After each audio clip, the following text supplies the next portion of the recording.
Қайырлы таң, құрметті көрермендер. Бүгінгі таңда әлемде орын алып жатқан жаңалықтарға келетін болсақ, қазіргі статистика бойынша адамзат үлкен апатқа алып келетін аштықтың алдында тұр. FAO 2022 жылдың екінші жартысында әлемдегі 43 елде 45 миллион адамның аштыққа ұшырайтынын болжайды. Қазіргі уақытта әлемде аштық проблемасы 150 жыл бұрынғыдай өткір. Үшінші әлемнің көптеген елдері осы кезеңді бастан өткеруде және ол барған сайын артып келеді. Біз бұл аштықты қалай көреміз? Біздің өмірімізде біз аштық проблемаларына тап боламыз. Мүмкін ең үлкен көріністер емес, бірақ әлі де бетпе-бет келеміз. Біз бүкіл әлем бойынша 100 миллион адамдар аштық сезінетінін білеміз. Бірақ неге бұл болып жатыр? Аштық және тамақтанбау қайдан пайда болды? Мұның себебі неде және онымен қалай күресуге болады? Әлемде 690 миллионға жуық адам, немесе әлем халқының 8,9% аштыққа ұшырайды. Бұл бір жылда 10 миллион және 5 жылда 60 миллионға жуық. Әлемдегі аз тамақтанатын адамдардың көпшілігі 381 миллион Азияда тұрса, Африкада 250 миллионнан астам адам тұрады.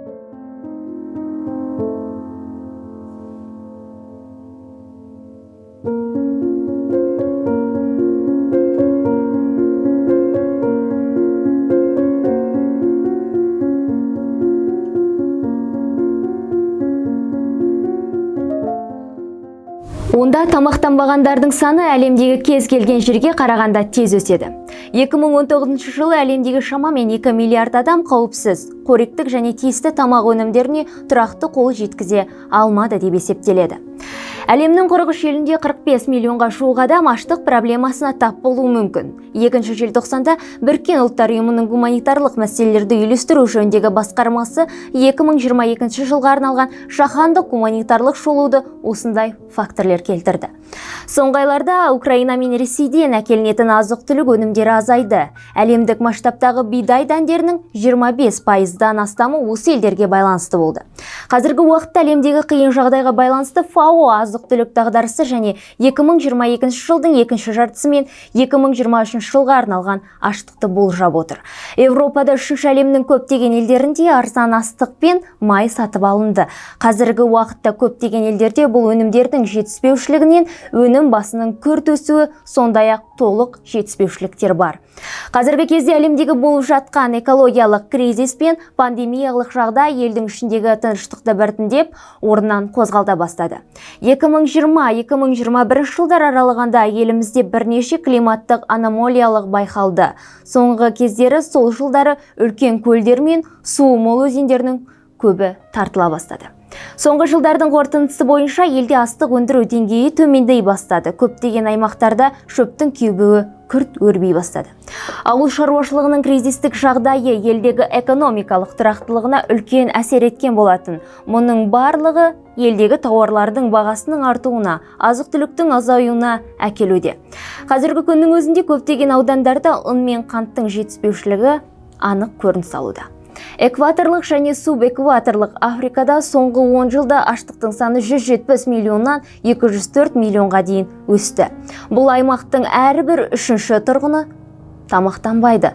Замбия, Зимбабве, Мозамбик және Мадагаскарда халықтың 64, 56, 38 және де 61% сәйкесінше күніне $1 аз өмір сүреді. Адамдар өз өрістерін өңдей алмайды, ауыл шаруашылық инфрақұрылымды құлдырауда, нәтижесінде азық-түлік бағасы өсуде. 2020 жылы коронавирустық пандемия әлемді қатты құлдырауды тудырды және халықтың азық-түлікке қол жетімділігіне қауіп төндірді, деп хабарлайды ЮНИСЕФ сайтында жарияланып.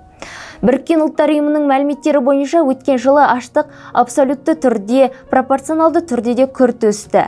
Айта кетейік, бұл көрсеткіш өткен 5 жылдағы орташа көрсеткішпен бірдей. Сондай-ақ бір жыл ішінде планетаның үнемі тамақтанбай тұрғындарының саны өсіп келеді. Атап айтқанда, өткен жылы 811 миллион адам, немесе әлем халқының 9,9%, 2019 жылғы 8,4% мен салыстырғанда аштыққа ұшыраған болатын. Жылдан жылға ізгі ниет елшілері әлемдегі проблемаларды шешуге өз көмегін көрсетуде. Осы елшілердің арасынан қайсы бірін еске алсақ та, әрбірінің әлемді өзгертуге деген көмек үлесі үлкен болды. Диана Ханшайым, Анджелина Джоли, Эмма Уотсон Біріккен ұлттар ұйымының атынан көптеген жобалармен тарихқа өз атын қосқан болатын. Анджелина Джоли Африка елдеріне бірнеше рет саяхат жасап, аштық пен кедейшіліктен зардап шеккен адамдарға қолдау көрсеткендігі көбіне аян.